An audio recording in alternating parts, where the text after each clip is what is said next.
Hello, my name is Greta Westwood and this is the first day as Chief Executive of the Florence Nightingale Foundation, and really what a proud day it is for me.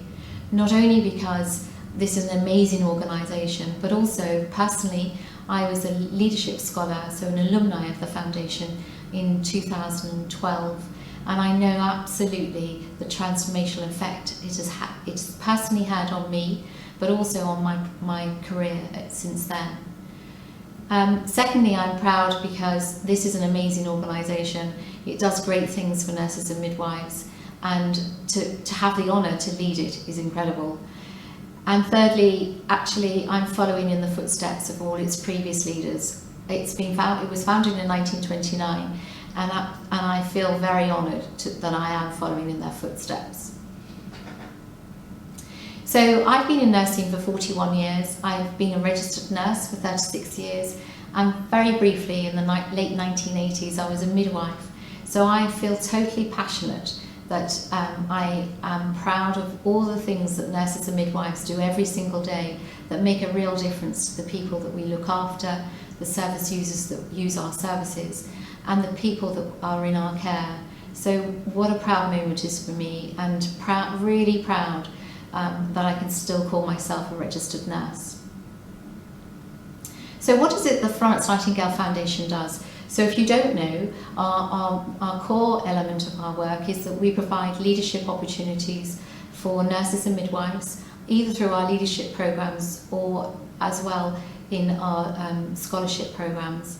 And what we do is we find already great nurses and midwives and we turn them into even better nurses and midwives, with the idea that this actually is going to propel their careers, but also importantly they will always have their eye on improving patient and health outcomes.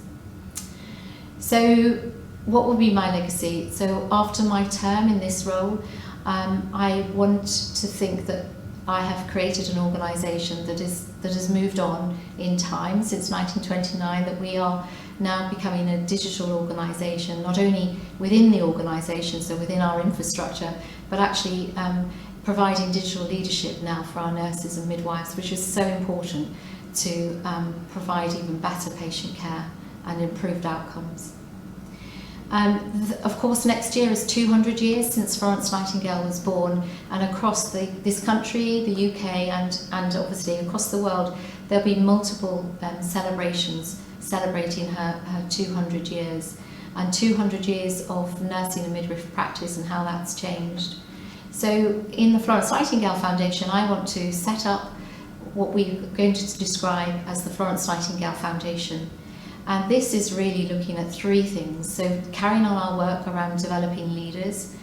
Secondly is looking and identifying the evidence that our nurses and midwives as scholars are producing, and working out how we can turn this into transformed patient care. And then thirdly, developing some policy work that will support the great work our chief nursing officers do in this country and across the UK. So for now, our leadership scholarships are open. Please don't waste your time. Apply now. They close on the 30th of September and they are available across the whole career pathway for nurses and midwives. We have leadership scholarships, travel and research scholarships.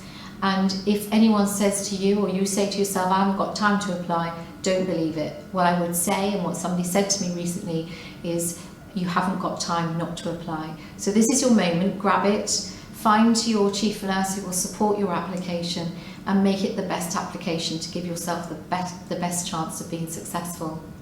So if you're successful, then we look forward to greeting you in 2020 with our new cohort of scholars. And I look forward to giving all of you regular updates about the work of the foundation over the next year. And until then, I thank you, and I am still smiling at the thought that I am the Chief Exec of the Florence Nightingale Foundation. So thank you.